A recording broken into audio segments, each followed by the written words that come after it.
interviewing. You know, that's what they doing. Stick around. It's about to get all roomy up in here. Remote Ruby starts now. Well, this is the first time in a while that I haven't had a co-host with me. So we've got Jim Remsik here. So I'm not alone. This isn't going to be a monologue for 45 minutes, but maybe I will do that one of these episodes. But Jim, good to see you. Yeah, it's great to see you as well. And thanks for having me. Yeah, I feel like every time we're at RailsConf or something, we talk for about 30 seconds and then that's about it. So it's good to have an excuse so we can chat for a while. And you've got a lot on your plate in the next, 2 months? A little bit over 9 weeks or so. We've got the ExoRuby series of conferences. You go to all of the bigger events, right? In fact, you just emceed RailsConf. And yeah, I would love the last one. Yeah, would love to talk shop about that. Yeah. It's an interesting position to find yourself, and the decisions seem like, oh, we'll just do this. And then you get a reaction. And then like, oh, we'll just do this instead. Oh, that got a reaction too. Interesting. Okay. None of it is done out of malice. We're all just trying to do the best that we can. And it's an interesting experience. Yeah, we really kind of were last minute about what our stuff on stage as MCs was. And we got a little in trouble one of the openings or whatever, because 5 minutes before it starts, we were like, here's our slides. And they were like, oh, whoa. It's going to take more than 5 minutes to get set up or whatever. But it went really well, I think. I mean, I've given a few talks and that's it. But that's one thing. And it's kind of different to be up on stage as the MC, just getting people excited in the mornings and introducing people and whatnot, and laying the ground rules too of this is a community thing. There's 600-700 people there, and you want everybody to all get along, but inevitably with that many people, it's not always the case. And it's not quite like going back to high school, but lots of people have lots of different interests in everything else. And so it's something that you want to make sure that you have a strong, these are the rules. This is a code of conduct that's acceptable and whatnot. And we are not afraid to enforce that. And that's, I think, something that we wanted to make clear there. And the last RailsConf was the very last one. So obviously there's been some controversy and drama around having DHH at RailsConf in the past. And it's the last one. I think it's the right thing to do, to have him there. And so I'll just come out and address it. We want to be fair to everybody. If you don't agree, you don't have to go to his talk. You don't have to talk to him. You don't have to interact with him. But literally, this conference didn't exist if he wasn't creating Rails. So that's the respect that we need to make sure as organizers we put out there too, I think. And it's impossible to sort of be accommodating to everybody's interests and whatnot. That made it really tough, I think, but was, in my eyes, the right thing to do. It was for him not to be invited there would be a shame and a bad way to go out. So whenever you get a group that large together, you're going to have differing opinions and sort of a stratification of these people go over here and these people go over here. And that is a thing that whenever possible, I love to try and break those things down a little bit and cross-pollinate and provide opportunities for people that want to get access to people like yourself, people that have sort of a celebrity status in the community, but also vice versa. I see people that are coming into the community as the lifeblood, and we need to make sure that we're supporting them, which is we don't have to litigate AI here. It doesn't replace junior developers. That's a really good point, and something I didn't quite express either was the attention goes to DHH, of course, but the thing that I wanted to push and maybe wasn't as done as well in the marketing or whatever as I hoped was the thing to celebrate at RailsConf, the last one, was everyone. If you've ever made a contribution or used Rails, we want to celebrate that. And it's David happens to be part of the story, a big part, but there is Raphael and everybody else in the Rails core team, the triage team, the committers team, there's a ridiculous amount of people actually working on Rails, making pull requests, submitting issues, being in the discourse or the Discord or whatever, just being involved in the community. That's what we were really here to celebrate. And that's another thing too, that's like, yes, the celebrities, Aaron Patterson and whoever, Eileen, they're not everything. The community is really indebted to them for all their work, but also like anybody else that's contributed anything. This framework wouldn't be as polished and as good and as supportive if we didn't have all of you. And so that was what I really wanted to focus on in it.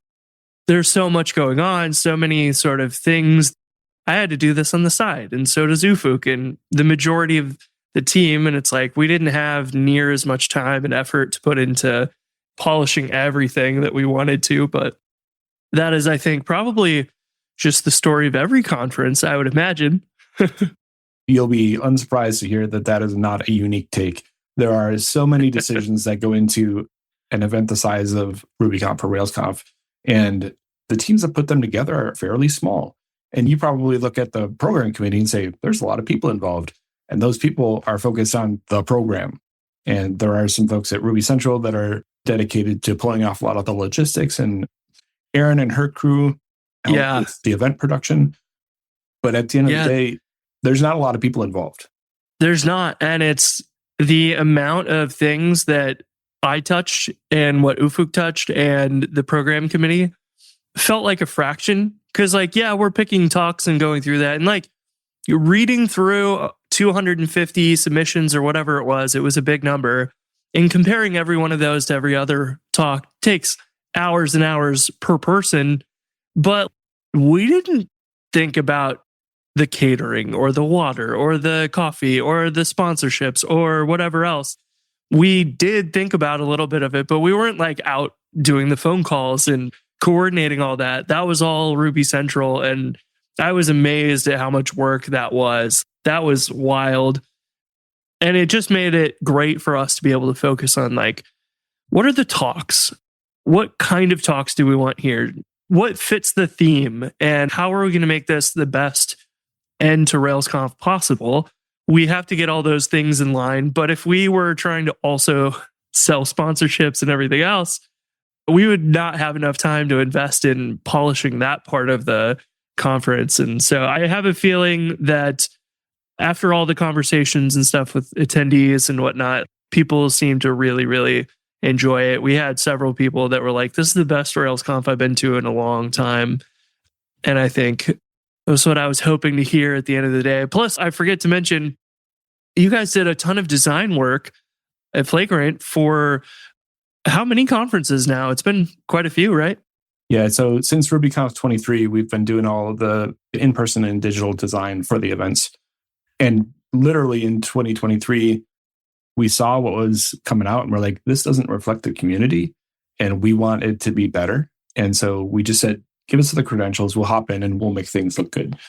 And that started that relationship. And we've been working with Ruby Central ever since and just re-upped to work on some new projects that will be released later this year / next year. So, ooh, excellent. I remember, because where was 2023? Atlanta. Yeah, I remember it. So that was RailsConf. We started with San Diego at RubyConf. Oh, okay.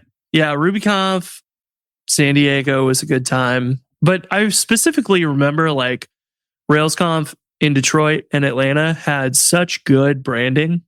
The signs and everything else, the atmosphere really felt like the conferences like I fondly remember from many years ago, because that really influences how it feels to hang out in the hallway and stuff. Because there's definitely times where you're like, we're in this big conference venue and there's just carpeted walls and just long hallways, and that's about it. And that's kind of the feel. So without having those signs and the logos and the branding and the design and all that, it just doesn't feel like the conference that you want. And so the last few years, I've noticed that. I don't think back then I knew that it was you guys. I walked into Detroit and I was like, whoa, this is cool, because the stairs just kind of let you overlook everything and there's giant banners and whatever. And I was like, this is awesome. This feels like what I remember. So it was good. A lot of that work is done on our team by Valencia. And if you've been to a RailsConf or RubyConf and maybe stop by our photo booth, you probably have met her. But she is a designer that we pulled out of a local community college. And we have a team of designers that mentor and help out and whatnot. But she's really done just an amazing job with that. And you can imagine your first Rails project gets some sort of crazy requirement. For Detroit, when Val was working on that, they're like, hey, we've got this digital board on the outside of the conference venue. It's 30 foot tall by 160 feet wide or something like that. We need you to design a graphic for that. And that's a different set of skills than making a web page look good and act correctly. But it's also just, it makes for a really great experience to be able to see her work blown up to that scale. A little bit of a prod papa moment there. Hi, I'm Adam from JudoScale, and like most of you, I'm never going to be as smart, funny, and good-looking as Andrew and Chris. But hey, at least they let me sponsor their podcast. I'll make it quick. JudoScale is an autoscaler for Heroku, Render, Fly, and AWS. We're a better autoscaler because we track more effective metrics, analyze them more frequently, and give you the controls you need to dial in predictable and reliable scaling. Traffic spikes, request timeouts, backed up job queues, JudoScale has you covered.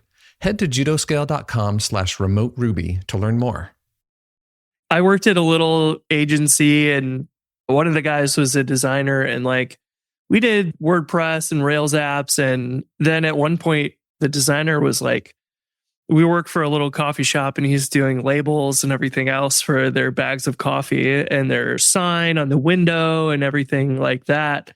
It seems to me as a very noob designer, like, it's all the same, right? Like you just happen to print this one out and this one goes on the website, but they're all SVGs and you can scale them or whatever. And it's like, nope, it's not. It's a lot different. And I'm sure too, with like signage like that, you have to think about it not as a computer screen where everything's as seamless. It's like lots of little LED pixels and stuff. It isn't quite the same, or it doesn't have the ability to animate in the same way that you might want or whatever. Like, I bet there's lots of things. Yeah, or even the black isn't really black because it's outdoors. Oh, sure. It's sunny, so you really got to pay attention to contrast and things of that nature. I am also not a designer, but I was able to ride shotgun in some of those meetings, and we're talking through what is this thing actually going to look like. And that theme for Detroit's RailsConf, thankfully, was sort of bright and bold, and that helped out. But it is a completely different experience. But I feel like that's what we do pretty well as an agency. We're not just trying to shoot out the quickest thing possible, but we're really looking into what are the actual requirements and how do we solve for what our clients need rather than just what they're asking for. Could we have delivered a 30 by 160 graphic that didn't perform there? Absolutely. But looking at other examples of what folks had done up there and getting somebody local to Detroit to go out and take some video and take some pictures and see what is this thing actually going to look like when it's sunny, when it's dark out, et cetera. That also reminds me of, you're driving down the highway and like the billboards sometimes have text that's way too small. And like you can tell the designer hadn't on their computer screen in Photoshop or whatever, like it's totally readable. But once you blow it up and you're standing or you're sitting in your car many, many yards, 100 yards away or whatever, like that is totally different. And then also, the sun could be coming up. It could be going down, could be directly overhead. It is a very different job. Still Absolutely. design, but things we take for granted just sitting in behind the computer screen all day, huh? I think that's the designer version of it works on my machine, right? Right. I can rate it. This is probably a good segue. One of the things that we've been doing throughout the year has been book clubs. And we've been doing them under the banner of XO Ruby, which is basically, that's what that's for. It's just a place where we can put all of our community outreach stuff. So xoruby.com. We have a book club coming out September 11th, and it is on The Artist's Way, which is not a book that I was familiar with, but I've mentioned it to a few folks, and people get very excited about it. I think it's 12 weeks, and so it goes from September into November. but people can pop in and join some and not join others. I think that the Rails community in particular has a lot of the overlap between developers and designers, just creative technologists in general.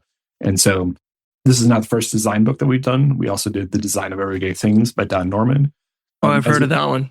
Yeah, super popular. I read through it and I was like, oh man, this absolutely applies to most of the code I've read. And it's like, I've seen this in applications before. It's like, this is completely unusable for the exact reason that he's describing. We've also done Pooter. That was the first book club that we did earlier this year, as well as Agile Web Development with Rails 8. And we're going to come back with another technical book sometime after October, because October is going to be, through October is going to be a little bit busy.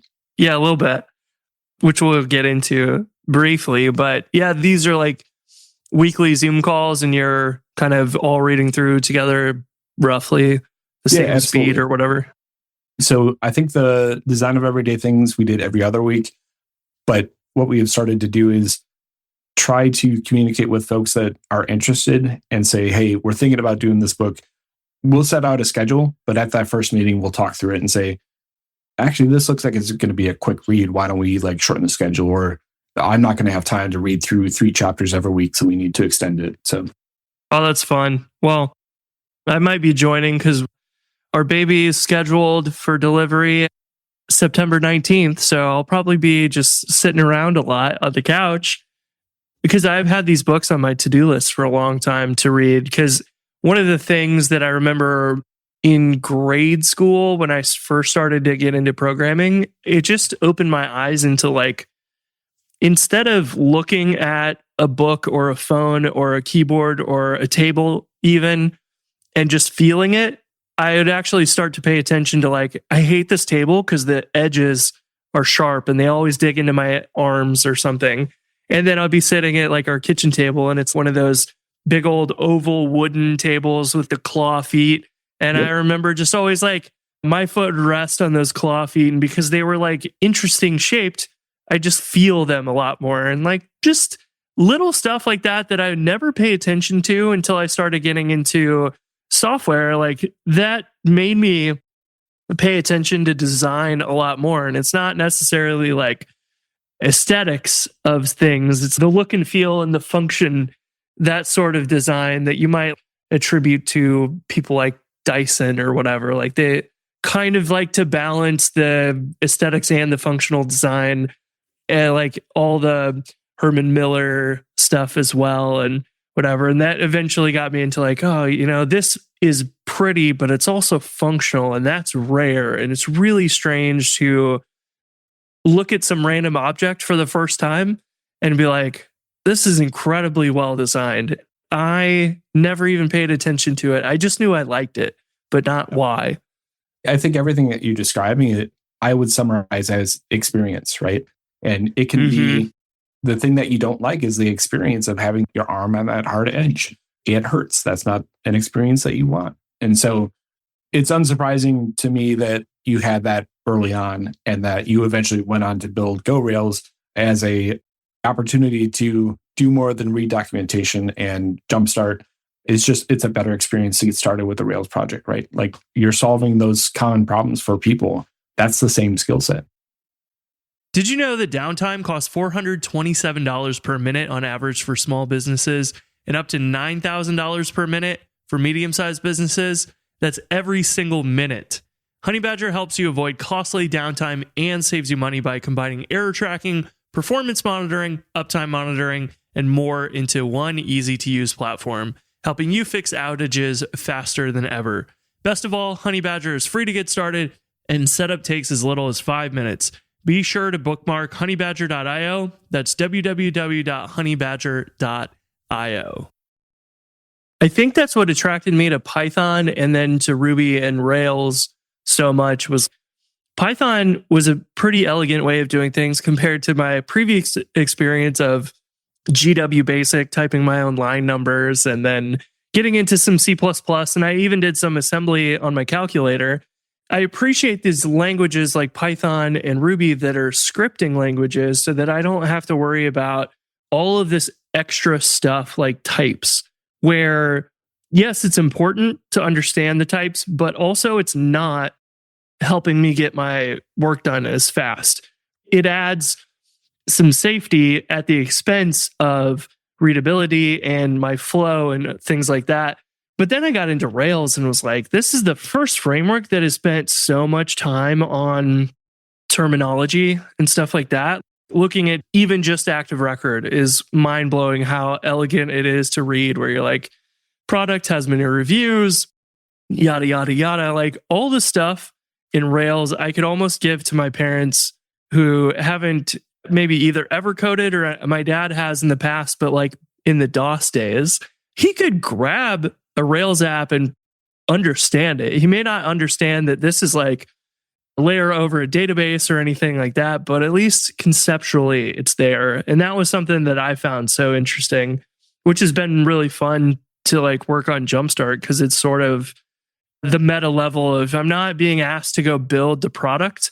I'm building the meta product to help you build your product. And so then all those little decisions that you would do building the framework are also present there.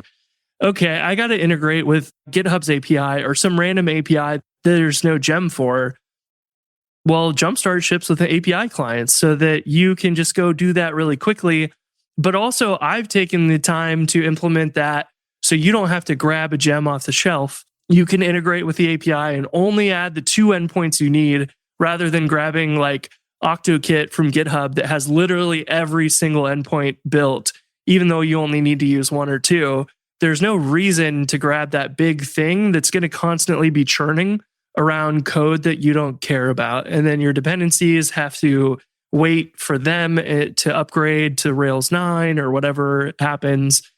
And so all those little decisions that I kind of took for granted building applications before then were now like, oh, I really don't want to add this extra dependency. Let's just use net HTTP instead of Faraday or whatever. And like started making a lot of those things. And yeah, at this point, I feel like, and this is maybe one of those reasons why I struggle using AI to help me code a lot, is because I need to spend my time on that design level. Like the actual implementation of this, great. You can go implement it for me, but designing the interface and everything else, it's very helpful to talk to AI and be like, what's a better name for this method or term here or something? But it's still a very, very human step in programming that I think is not going to be easily just, we'll just ship it over to Claude and we'll be done.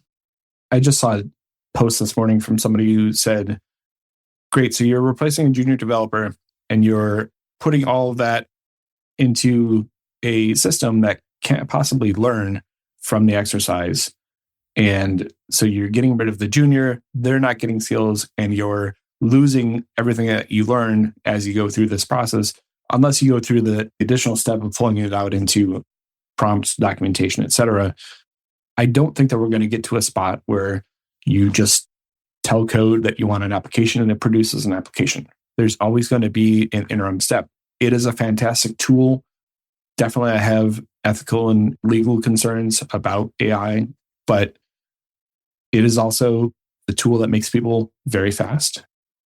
But it still requires that review to say, I've generated something. AI will always give you an answer. Is it helpful? Does it have security issues? Does it actually solve what you were looking to solve? It only knows what to solve because you are telling it what to solve.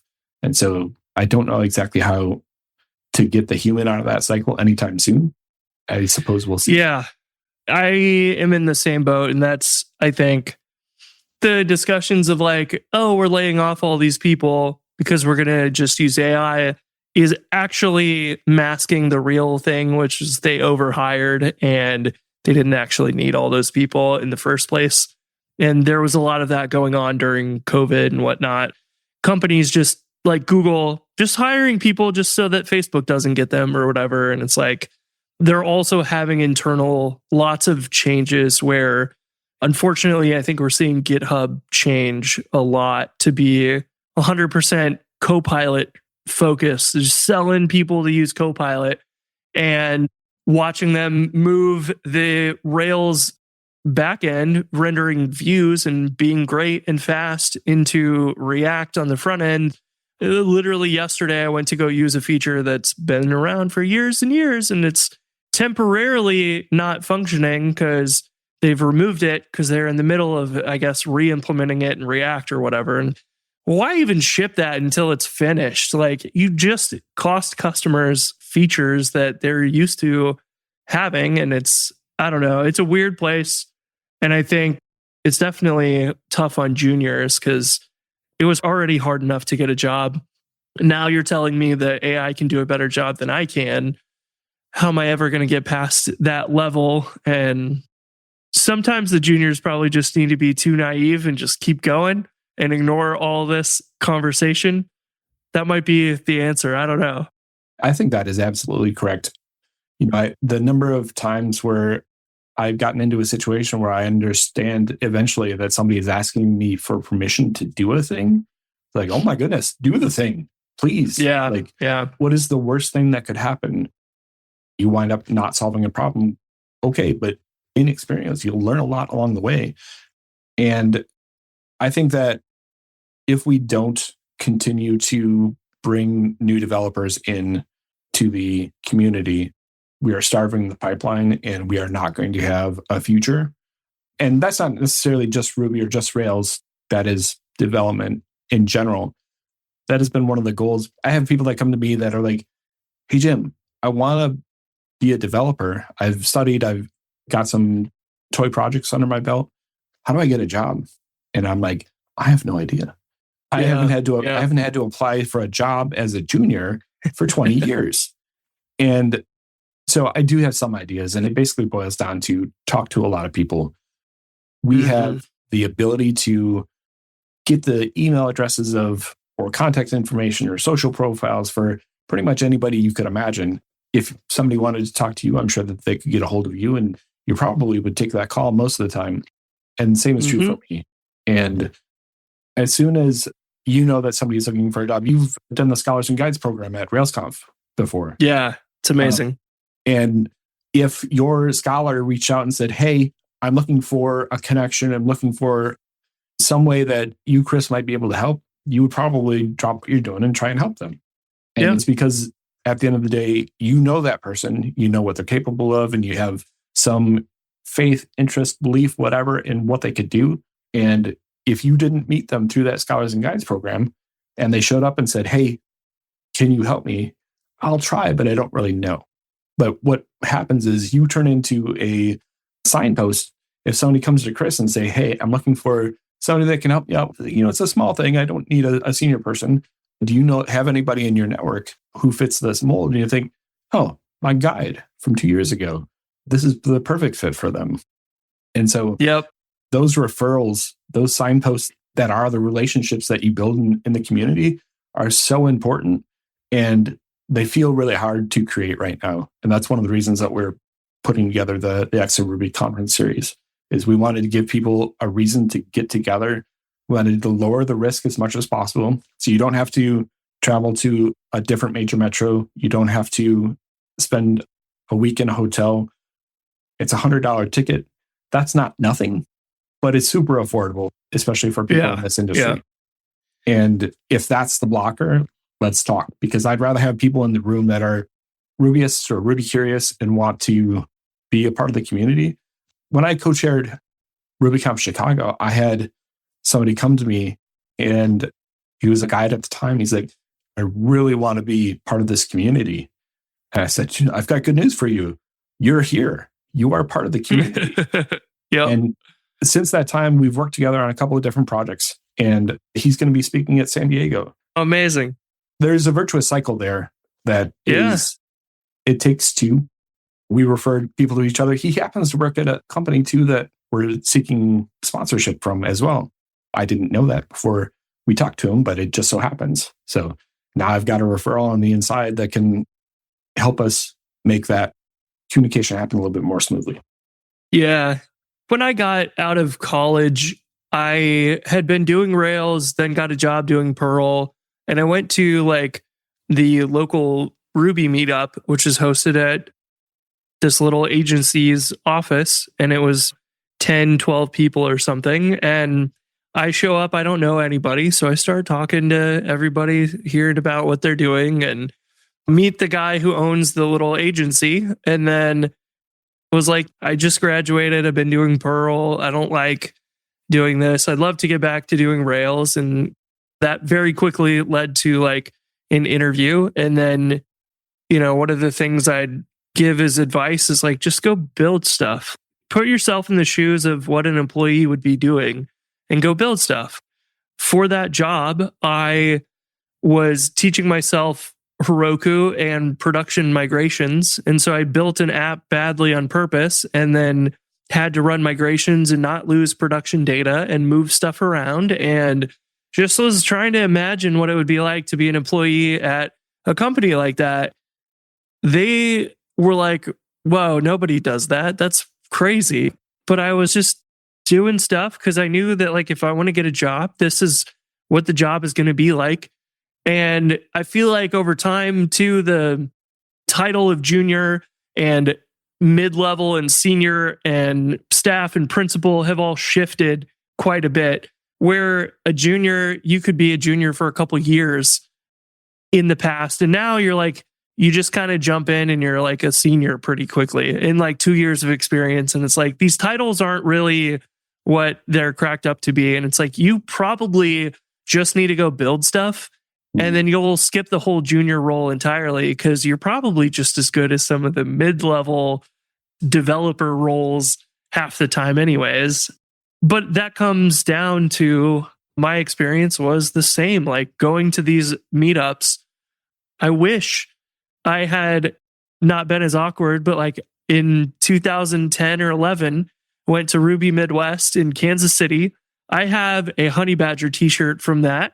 And I met technically for about 30 seconds or whatever, Josh or Ben or Star. I don't remember who was there. It's been so long ago, but like years later, I'm like digging through my closet, moving.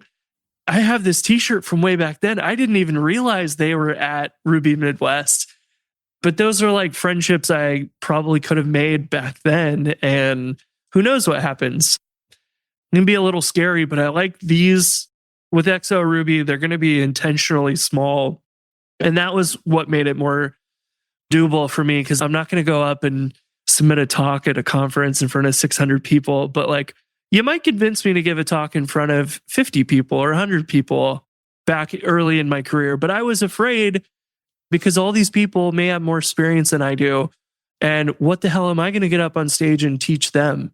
It's like, that's not actually what a talk is. But in my mind, that was like, I need to deliver something of value. And to me, that was like, you learn stuff. Because every talk that I watched, I was making notes and what the hell is an eigen class? I need to look that up later. And these kind of all died off a while ago, even before COVID. Definitely during COVID, they all died off. But this size of conference was like a big thing back 15 years ago.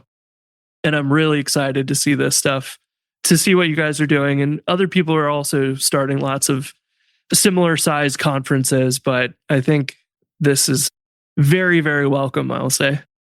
The size conference where you can meet everybody in the room and have a conversation. So that means the speakers that are in that room, you're going to be able to, even if you see them as a celebrity or whatnot, they're going to be there and you can chat with them. And it's sort of an unlock, if you will, for connecting with people at various levels. I think that's why it's so important to have smaller events. The other thing, like you said, you don't want to get up and give your first talk in front of 600, 800 people. You want to be able to speak to a room of 10, 50, whatever. And meetups are still a great place to do that. We have a lot of meetups in this community. And it's also just a little bit different speaking in front of a TV and whatnot than actually getting on to a stage or having backdrops and screens and whatnot. And so I think there's a little differential step that you can get in there. And so we have intentionally made sure that we have people who this is their first talk that they're ever giving. And we have people that you will recognize for sure that have been on stage over and over again. I think that anytime that you can find that variety of perspectives, on top of different technologies, I have an interest in as I've expressed, like the intersection of design and development is important to me. We're not slathering design talks all up and through, but they're there. And I think that with a single track conference, you're probably not just going to skip out a talk because it doesn't happen to be specifically about Ruby. And so you'll get exposed to topics and ideas that you might not have otherwise. And really, that's trying to share with people the things that I see round out a developer and make them a more employable, more productive, and more successful person is really what we're trying to offer to people. Especially in Rails, it's full stack. There is not as much support, I'll say, on the front end side, but it's still one of those things that like you're going to get asked to go build a feature and you're going to realize like there's no built-in combo box. And then you have to think about, how does that work? What if I search existing records, but it's not there and I need to create a new one? Then I need to build that flow. And those are all front end things that you're going to have to make pretty, for one, on that side of the design, but also think about the whole workflow and design the interactions and how that all fits together and the different types of requests to the back end. And that all, it isn't explicitly one of the like virtues of the community or something, I feel like, but it's there as a sort of unmentioned thing most of the time. Like people love Rails and Ruby, especially because of the flexibility the language gives you to design how things interact. And that's something I've always appreciated. And I don't think it gets enough love. So it's going to be awesome to see that focus there. It is, to me, when I'm thinking about writing code, like I want it where I can come back to this in 3 years and still read it just as easily as I read it today. Most of the time, that's not the case, but there are many times where I come back to something these days and I'm like, wow, that perfectly describes what it does. And I can just jump right back in where I left off. And that's those rare moments where you're like, that was designed well. And that really, really matters. And these days, I've got 95 different projects going on at once. And like, it wouldn't be possible for juggling all those if I didn't have decent design on the API clients or whatever it is. 95 projects and the other big one. the new kid coming along. Yeah. And then eventually teaching them to code at some point. So Brooke just texted me. One of our friends has some like teaching toddlers to code books. And she was like, you want these? And I was like, absolutely. So we'll get them started pretty soon. Right on. So XO Ruby starts in a week from tomorrow or a couple days. It's like real soon. It's real soon. It's September 6th. It's a week from this Saturday. So we've got a couple of days before that week, but... Are they all Saturdays? They're all Saturdays. Ooh, that's nice. One of my complaints is I love the 3-day conference, but I hate when it's in the middle of the week where Monday and Friday are travel days. So then people at a company that have to take work off to go, they have to take an entire week of work off. And these smaller events are really convenient, especially if they're in your hometown, to be on a Saturday where it doesn't interfere with work, may interfere with a little personal stuff, but I think that makes it much more flexible because there's really no other options to go to an event that's not during the week where you have to take time off. I feel like everything is during the week these days. That was an intentional design decision, and not everybody is on board. One of the bits of feedback that I've gotten is from parents is that in September, a weekend, it can't work for me. We're getting started in school and whatnot. Sure. And I completely understand. At the same time, if you are a student and you're coming to this conference, you don't want to miss class in order to come to this. It's one of those situations where there are a lot of different perspectives on whether or not Saturday is good. We made that decision early. We made it for the exact reason that you said. We're trying to lower risk. I don't want to have to take a vacation day to go to an event, especially if it's not maybe what I'm doing full time for work. And so they're all on Saturdays for that reason. It is a 9 to 5. And so you'll still have a part of your Saturday left. And if you do happen to be traveling to any of these, you can get in on Friday and have the event and get back before the next work day. It's not recommended, but if you need to jump out early or show up late, that's totally fine too, I would imagine. For sure. We do have some of our speakers that are traveling in. And so I can do it. Give me a end of the day slot just in case. I want to be there the entire day. But I've also heard from folks, I am going to struggle to get a babysitter early on a Saturday, but I can be there by 1:00 for sure. And so it's low risk. You're not spending $3,000 to go to this conference. And so if you only spend half of the day at the conference, you lost a $50 opportunity cost to be a part of that conference. So there's lots of consideration that's been put into things like that. And we may choose to do them differently in the future if we do more of them. And it sounds like we will do more of them. We've talked to folks in Boston, Minneapolis, Denver, and Kansas City that have asked explicitly, how do we get one of these in our hometown? And I would love to keep doing them. And we just need to get these first few under our belt first before we make any other plans. Eventually, I would love to have one in St. Louis, but the Kansas City one's close enough where like it's a 3.5 hour drive, something like that. But like I could totally do that. Like if I left early and came home late, I could still do that in a day without having to stay there. Would sleep over in Kansas City, but it does give the region the ability. Like I could make it up to Chicago reasonably. I definitely would need to stay overnight there, but it's like a fun Amtrak ride up to Chicago and back or something. And that makes it really affordable too, because train rides are not very expensive because they're kind of slow.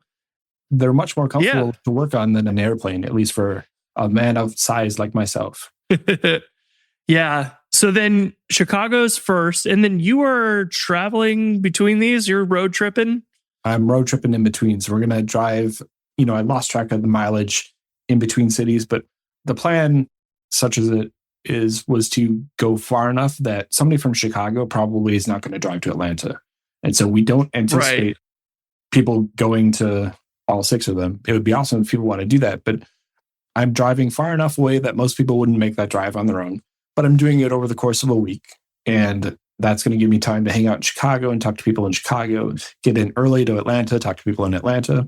And then we'll flip that and do it all again, spend a little bit more time in Atlanta, go down to New Orleans. And so that first leg, September 6th in Chicago, 13th in Atlanta, September 20th in New Orleans. And then I will come home for a couple of weeks and celebrate my wife's birthday.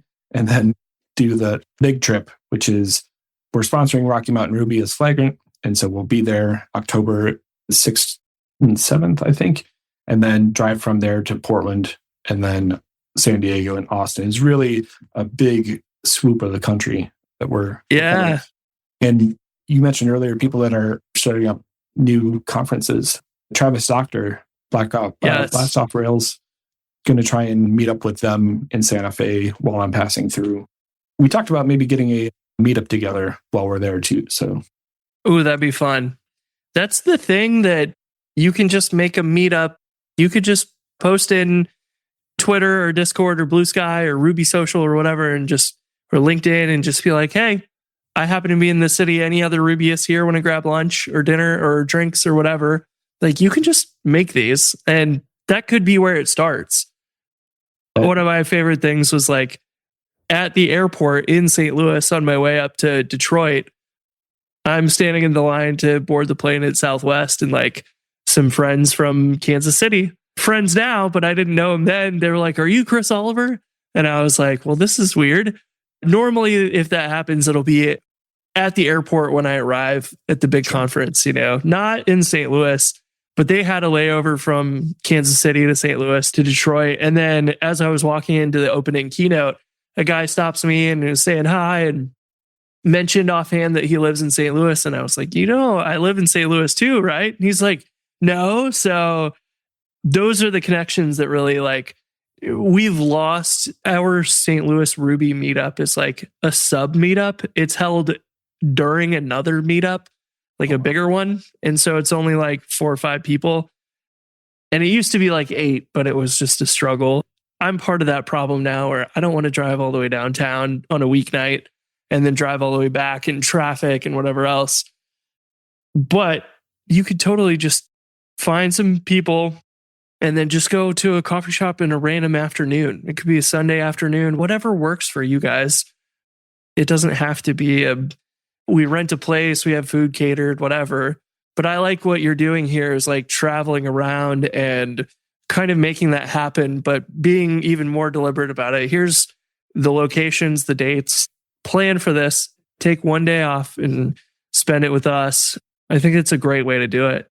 Again, it's giving people permission. I think ostensibly run the Ruby meetup in Madison, which goes by a different name, but I've actually moved like an hour outside of town. And so for me to go there, it's an hour drive on a weeknight. It's difficult. But the series of events where we're going to be in Chicago one time, that is an exception that is worth, it's not every month. You can't go next month. You have to come on this day. And so it's so easy to not put our shoes on these days and just stay home and consume content and like, I missed it, but there's another one next month.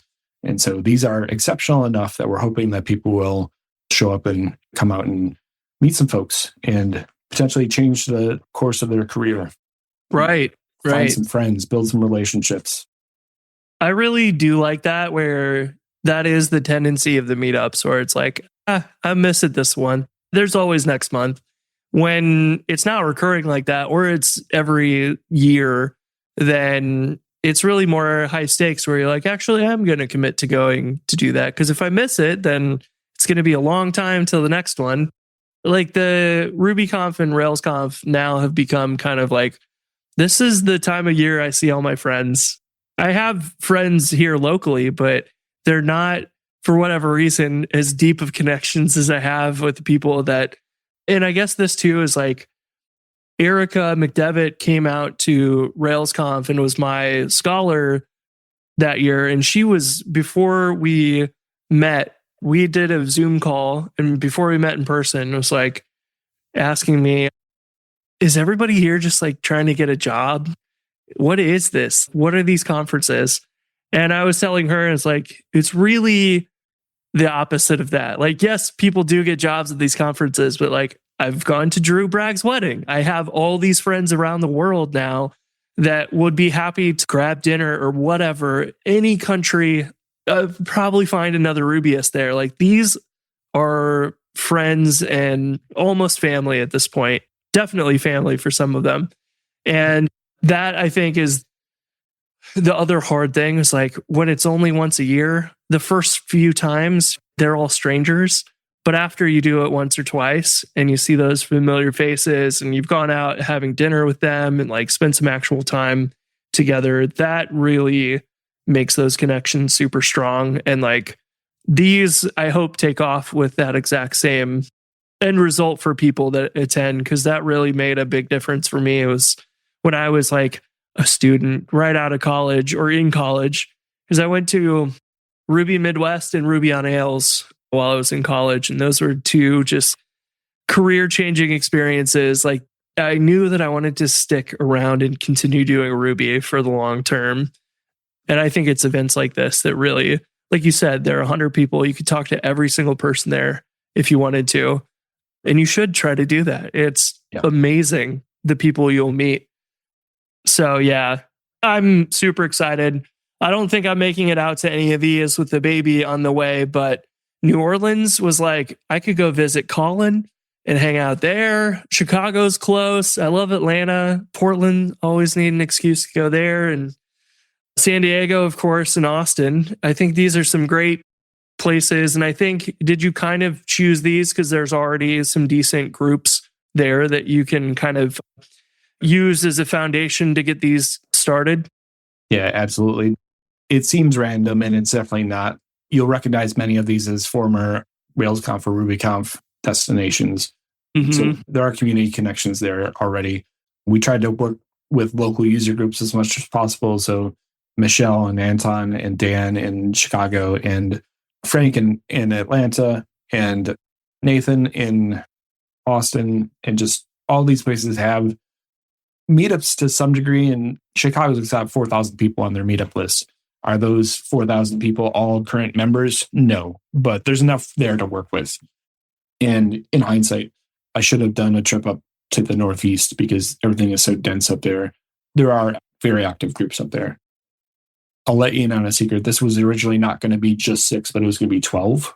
And so we just locked off half of the program in order to make it happen this year. So we would like to do more. And the goal was originally to get to smaller cities like St. Louis and Tulsa, where there may be 4 people that are gathering, but it's regionally close enough to other cities that we could pull other folks and plant those seeds and help them build something there. I think it's a wise move to do what you did. It would be much harder to try to hit 50 or 100 people here in St. Louis, I think. There's definitely more people in Kansas City and like certainly people that would travel from around, but like the closest is probably Kansas City. Memphis is 5 hours. Chicago is 4 or 5 hours. Same-ish for Kansas City, you know? So even if we were trying to attract people from the region, it'd still be a fairly big ask for people to travel for a one-day thing. And that definitely for them is a multi-day thing. But it's only one day. So it's like, bring the family. They can do something around this. Exactly. The city museum's awesome. Yeah, like go experience the city. I will be with you guys on Sunday and then we'll head home and whatever. And you could make a little weekend trip out of it, which I think is phenomenal.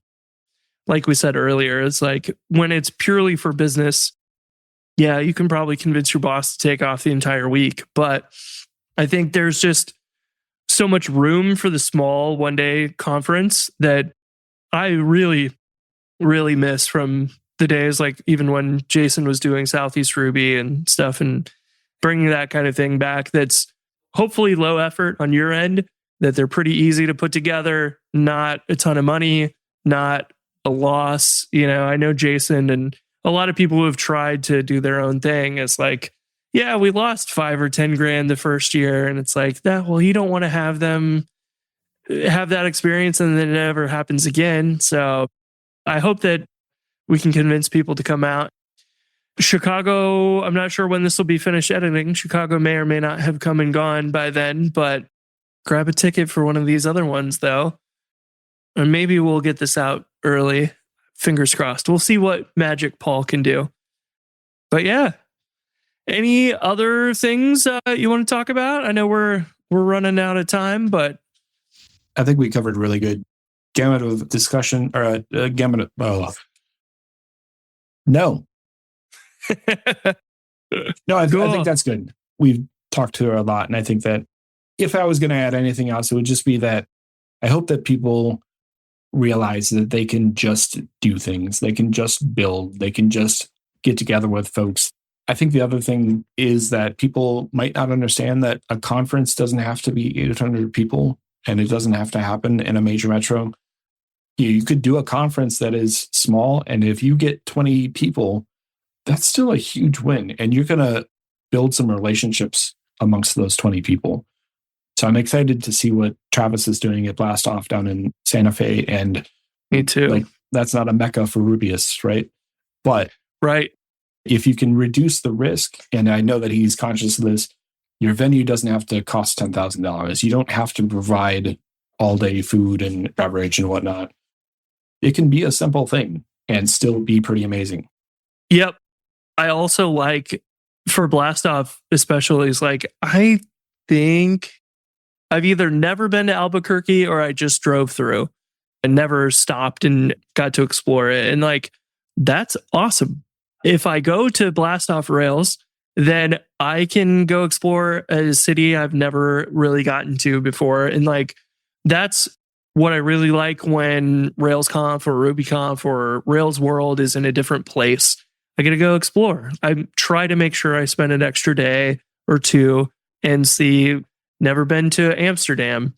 Let's go spend a couple days exploring that and whatever. Like Albuquerque will be a really cool one.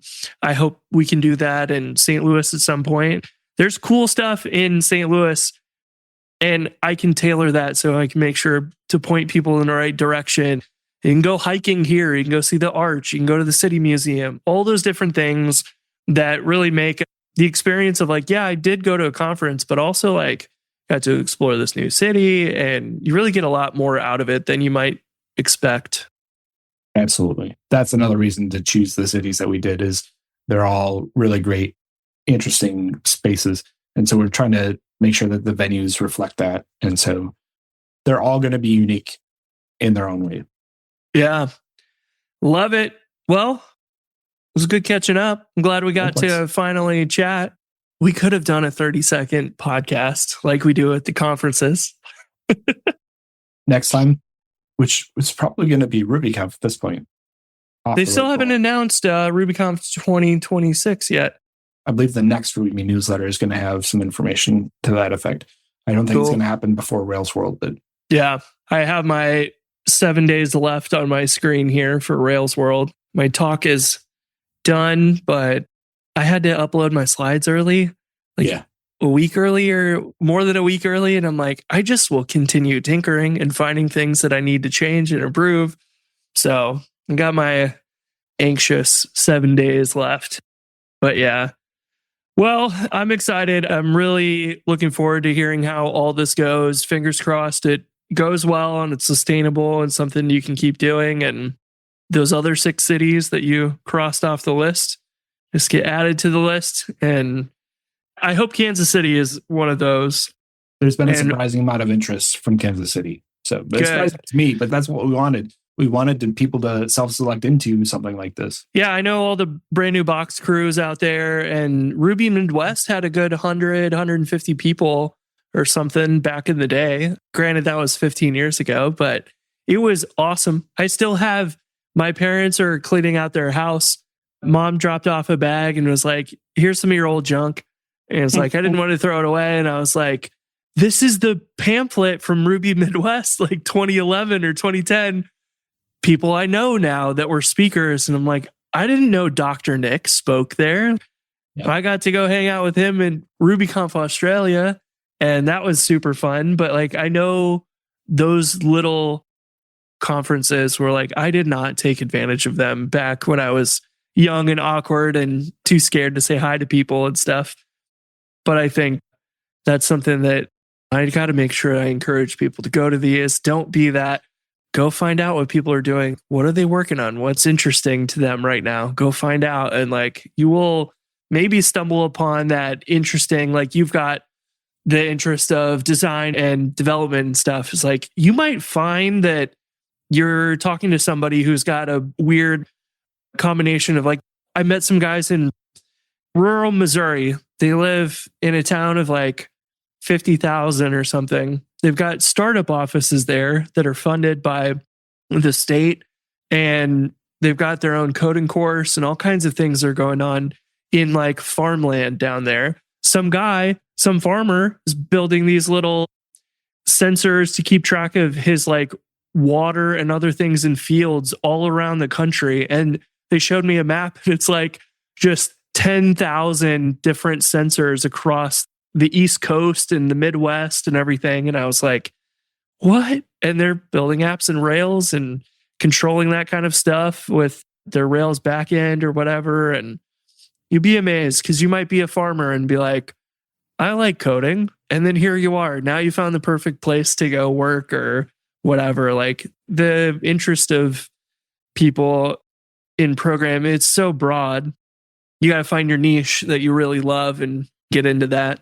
So it's a good way to find those people doing cool stuff. Absolutely. All righty, sir. Well, let's end it here. And I will talk to you hopefully soon. Not sure when, but we'll see you. Thanks so much. We'll talk soon.